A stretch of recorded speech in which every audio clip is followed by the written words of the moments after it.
মহানগৰী গুৱাহাটীত চাঞ্চল্যকৰ অপহৰণ কাণ্ড ব্যৱসায়িক ঠিকা দিম বুলি কৈ মাটিনি অপহৰণ 5 দুৰ্বৃত্তৰ অপহৃত লোকজন বতাহ খুলি তিনিআলিৰ নুৰ হুছেইন তালুকদাৰ ঠিকাদাৰজনৰ মোবাইল ফোনৰ পৰা পৰিয়ালক 2 লাখ টকাৰ দাবী ঘটনা সন্দৰ্ভত পৰিয়ালটোৱে খবৰ দিয়ে হাটগাঁও থানাত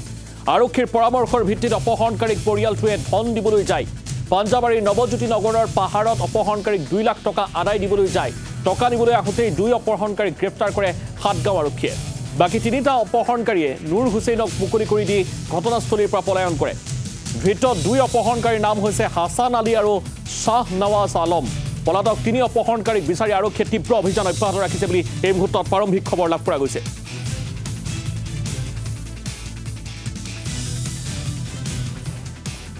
মানে কৰি মানে মোটামুটি ৰাতি বহুত হৈ গ'ল তাৰপিছত ইয়াতে ফোন কৰি আছে আমাৰ দাদা আৰু এটা নাম্বাৰ দিয়ে সেইটো নাম্বাৰত ফোন কৰি আছে ফোন কৰাৰ পিছত সিহঁতে কৈছে যে এতিয়া 1 লাখ টকা জমাইছোঁ ইমান ৰাতি আৰু ক'ত পইচা যোগাম বেগো নাই কাৰ লগত যোগাম তাৰপিছত কৈছে নাই 1 লাখ টকা হোৱা নাই আৰু ফোন কৰিছে 10 মিনিট মূৰে ফোন কৰে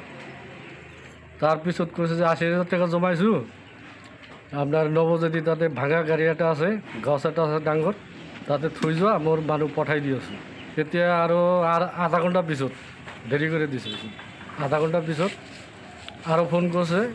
যে পইচা হৈছে না নাই কয় না পইচাটো হোৱা নাই 70,000 টকা হৈছে তো 70 টকা হৈছে তাহলে আমি ইমান ৰাতি আৰু ক'ত থ'ব যাম মই অকলে যাব নোৱাৰোঁ না